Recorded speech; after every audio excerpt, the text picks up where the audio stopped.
This woman's story is a proof that you can come from nowhere and still become successful no matter the challenge you face in life. Definitely, there will be stumbling block. What is your next action? Born into a family of 10 children, she lost her father at a very early age, and at the age of 20, she left her comfort zone, came into the hustle and bustle of Lagos, faced several disappointments, and instead of going back to her village, she said, going back is not an option.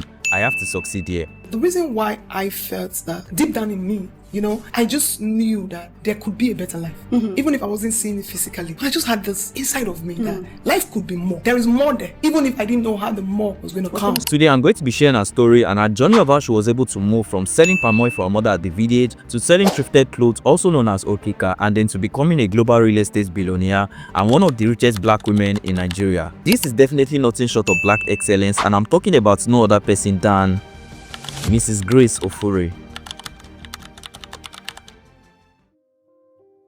Mrs Grace Ofure Vakumo is a Nigerian businesswoman, real estate expert, and a wealth strategist. She's also the CEO and founder of Lifecard International Investment, Lifecard University, and the Grace Ofure Foundation.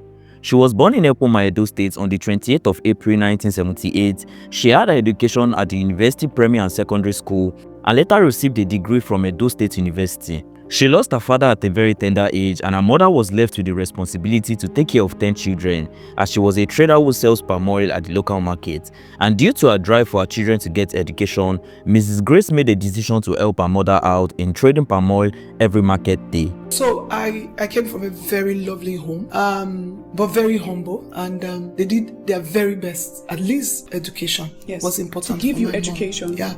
Then I was both trading and going to school. So I went to Edo State University.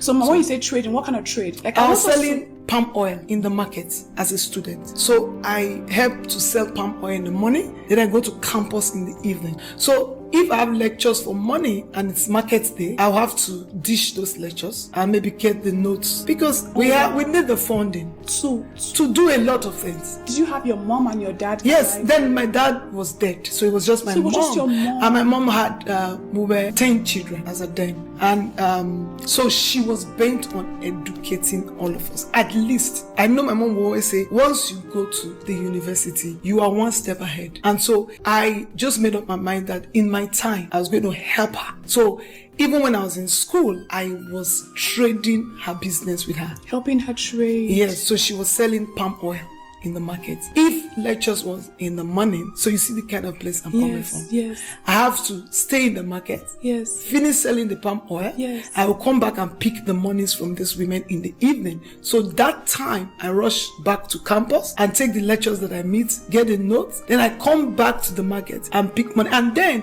every 2 days there's a market. So you have the Epoma market, the Ira market, the Irepme market. So that means in a week I have to go to the market 3 times, coupled with my education. After she was done with her university education, she was posted to Lagos for her NYSC, so she had to leave Epoma in Edo State. And on getting to the Lagos, she got to her primary place of assignment, which was the Nigerian Port Authority. She came all the way from Epoma to Lagos to find a better life for herself. But on getting to Lagos, she faced one of the biggest disappointments of her life. When she got to her primary place of assignment, which was the Nigerian Port Authority, they told her there was no space for her, which is one of the biggest disappointments you can ever face. Imagine coming all the way from Benin State to Lagos, and you get to Lagos and the first thing you are facing is a rejection. They looked at a young 20 years old girl, just becoming 21, and saying to the girl, we don't have a place for you here. And I looked at the woman, tears in my eyes, and I said, I don't have no place to go. And he says, I don't have anything I can do. After she faced this disappointment, she asked a question. And the question was, where can I get more offices around this area? So they directed her to where she could get more office. She went from the first to the second to the third and the fourth office, and she got a no. But on getting to the fifth office, she finally got a yes, and that was how she found a place to do her PPA. The lesson I picked here is never to take no for an answer. Keep trying and trying until you get the yes. Imagine if she had given up on the first, second, or third office. There is no way she would have been able to get to the fifth office where she finally got the yes. My desire was that I was going to be influential. My desire was that I was going to be very rich. My desire was that I was going to change the scope of my family. My desire was that I was going to do so much, that I'll be so relevant, that people will become, because of me, they will take a step. My desire was that it doesn't matter I'm in Lagos now. There is no going back. However, seeing that she came to Lagos to make a better life for herself, she faced another challenge as they told her that they couldn't offer her a permanent job as they're only trying to help her because she was a copper. And that disappointment was what bettered her first business of selling thrifted clothes, also known as okrika. One thing that they told me was, we do not retain coppers. So days were going, and I was thinking of what next. So as a copper then in Lagos, you have to wear your uniform once, and also you have to wear mufti some few days. Yes. And I was in a corporate environment, and I came from the village. So where I was staying was somewhere in Iju, Abuleba. So there was a fairly used market where I normally go to buy clothes that I wear to the office. So when the work stopped, I switched quickly to start selling the clothes, because if I was wearing it, then other people will wear it, but they might not want to come to the market. So I offered service to people to help them go and bend down, Select the clothes. and I noticed that people that come early, they even sell it in the market before they go back and take some to take out. So all I needed to do is come very early as 4 a.m. and so I bend and I select, bring people to the customers. They pay me for bringing people. The lesson I picked here is to always see opportunities instead of challenges whenever you face a particular situation.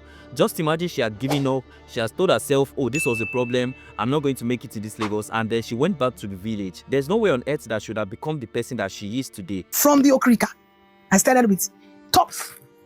I later added trousers and skirts. I later added bag and shoes. Wow. I later moved from selling it and hawking it to having a shop.